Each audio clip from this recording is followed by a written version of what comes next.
Last night, I was derailed from seeing a movie by a pal of mine, Jay, who needed a ride to a barbecue, with an invite as barter. Damn right I could see the movie another time. We arrive at Lindsay's house, where her roommates were all running about, organizing the contents of 11 empty grocery bags. Meat here, condiments there, booze here, etc. I'd noted to Lindsay that I liked her new home. It's much bigger, roomier, and safer than her previous one, to which she looked a little puzzled. You must be referring to the house on Nashville Street, because you never saw the other one, Lindsay's roommate Emily finished. So, you don't know the story of the place in between the place you knew us to live in and this one, right? Lindsay asked. I just stood there, curious of all of the wide-eyed, uneasy looks, making myself wordlessly obvious that I'd not a clue. They called in the third roommate, Brienne, followed by Jay. They took turns adding in their 2 cents, confirming little details, adding others, to which they all agreed upon as the story progressed. Rather than make this a back and forth story of 4 people interjecting, I'll tell it to you third person. On Carrollton Avenue in New Orleans, Lindsay had parted with her previous roommate, and got together with 2 girls from school she didn't know so well, Brienne and Emily, and got a decent place. The place in question was rather roomy, in a good location, and, above all, a hell of a bargain. This house, like most in the neighborhood, is nearly 100 years old. When Emily and Lindsay arrived to move their belongings in, they saw a note on the door of the furthest room from the front door. There was a note by Brienne, saying that she'd already claimed it, which annoyed the other 2 girls. A blessing in disguise. Within the first week or 2, Brienne and the girls were all in the house together, Lindsay and Emily supposedly asleep, and Brienne up all night, determined to finish the book she was reading. At somewhere between 2 to 4 a.m., she reached the last page of her text, closing the book, and settling into bed to see if she was tired enough to sleep, just yet. Note that the book was not a mystery/horror book, and that she had an elated feeling about what she'd just read. She was replacing the book back on the shelf, and general before bed tidying up, when the light above her started flickering, then went out. Brienne then turned off all of the lamps around the room, leaving the one near her desk on. She soon found out she couldn't sleep, so she sat up again, and turned on the television, putting in a cartoon DVD, in the hope it'd tire her out before the sun came up. She heard a rapping on the wall, and stood, not knowing if it came from her door or her wall. Brienne lowered the volume on the TV, fearing it woke up a roommate, and approached the corner of the room where the noise was coming from. It wasn't the door, it wasn't the wall, it was coming from the closet. What Brienne didn't know at the time was that her deep closet shared a wall with Emily's equally deep closet, not Emily's wall. Brienne assumed it was Emily who was knocking, and crept back to bed, in silence. Again, the rapping coursed through the room, so Brienne got up, exited the room, only to find Emily fast asleep in her own room, her body splayed nowhere near the wall in question. She checked on Lindsay, who was also fully asunder, her room too far for her to have knocked on the wall. To do so loud enough to gain Brienne's attention would have woken up the whole house. Confused, and a little weirded out, Brienne returned to her room, closed the door, and turned off the TV and remaining lamps, and reached for the desk lamp, which turned off before she could hit the switch. She retreated her hand in surprise, and the light flickered on. She then reached forward again, and she successfully managed to turn it off, the desk lamp having given up on a life of its own. Suddenly, light flooded the room, the overhead light blasted into life. Perhaps it wasn't the bulb that broke, but simply a loose socket? Brienne, in the few seconds it took for her to turn around, and head towards the light switch, became uneasy. Sure, it was scary, and the visual impact of the overhead light flickering like crazy was intimidating enough, but it wasn't without the realm of reason that this old house had loose bulbs, sockets, even wiring, to which she'd have a chat with the landlord about investigating before an inner wall fire could occur. Brienne consoled herself with such thoughts, as she approached the light switch in the strobed room, to finally turn it off, and put an end to this ordeal for the night. However, she began to believe the strobing effect of the light flickering on and off maniacally was making her see things. Or not, for once she got to the light switch. The light switch was been frantically flipping up and down on its own. She jumped back in panic, as the strobing continued for a full few seconds, then suddenly stopped.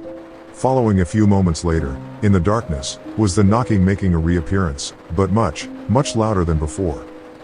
Brienne grabbed what she could, and got the fuck out of there around 5 a.m., not only not looking back, but too scared to even inform the other girls of what went on. It took a long time for Brienne to be coaxed back into the house, since no strange events had occurred since, yet Brienne wasn't going anywhere near that room. So, she slept elsewhere in the house. It was suggested that Brienne sleep on the second floor, since the weather was good, and the only reason it wasn't used was that the landlord had yet to repair the AC/heating units up there. Brienne refused. As tall tale hauntings go, Brienne reasoned she was going to stay away from an attic as far as possible, despite the fact that all of the happenings occurred in the back bedroom that she once claimed. Weeks passed, and Emily had some visitors come over on one occasion, and Lindsay had some of her own on another. Neither group of visitors slept more than one night in that house, citing that they had strange dreams that they refused to discuss, and they had an unnatural apprehension from going down the hall past Emily's room. Lindsay decided to investigate a bit, and entered Brienne's room during the day, finding nothing out of order. However, upon inspecting the closet where Brienne heard pounding noises, she discovered that not only did the back of the closet share a wall with the back of Emily's closet, there was a sizable hole cut out of it, enough for a child to pass back and forth. Upon even closer inspection, the wall was shared, yes, but was hollowed. There was 3 feet or more difference between the 2 panels in the back of the 2 closets. Lindsay shined a light on the little space, and found a large spool of industrial wire. She turned the light upward, toward the ceiling, and discovered this little hollow went straight through the second floor, and into the attic. She could see a large beam stretching across, far above. Lindsay kept this discovery to herself for a few days. A night or two later, Emily was looking rather haggard, and explained that it was due to lack of sleep, since recurring nightmares kept jolting her out of slumber. The other 2 girls pressed on the contents of the dreams, the reslut of which much to their shock. All 3 girls, and 1 overnight guest, had the same dream, as did the 2 previous guests, when contacted and insisted upon the details. A very old, bald man was suspended above them, from wires somehow attached to his back, reaching up into the blackness. His arms were slung down, locked at the elbow, as to reach as far down as he possibly could. His arms began as skin, muscle, and sinew, but gradually terminated into a cluster of wires. The wireman dangled above the dreamer, waving/scissoring his arms back and forth at locked length, as if trying to wipe past the faces of the startled dreamer.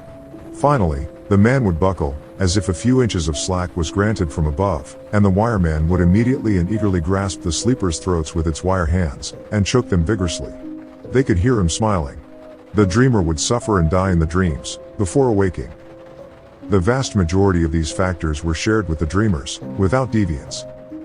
The profusely apologetic landlord didn't question the girls' fright. Obviously there's something he knew they didn't, and offered to send in an exorcist. Apparently, exorcists are few and far between, so the girls popped down to some of the, very few, reputable psychics that were marvelously expensive. She got 3 to come on half pay, half favor. Remember, this is New Orleans. Even I know of 1,000 psychics, but I only believe 3 or 4 of them. It should be noted that Lindsay was smart about this. She didn't mention anything about the room, dreams, or actual location of the house, and should the psychics wish to investigate before they come to the site.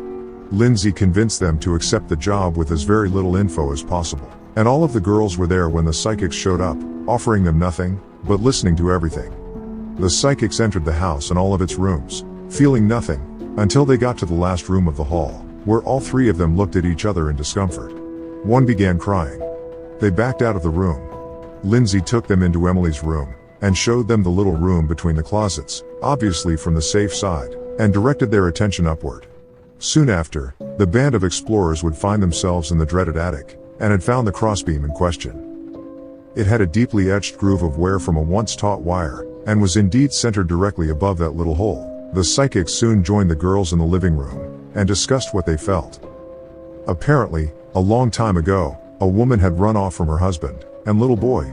The husband refused to let the child go outside, thinking that he'd run off, and the only way the mother would return was if the child was there. She'd surely not come back if it were just the father.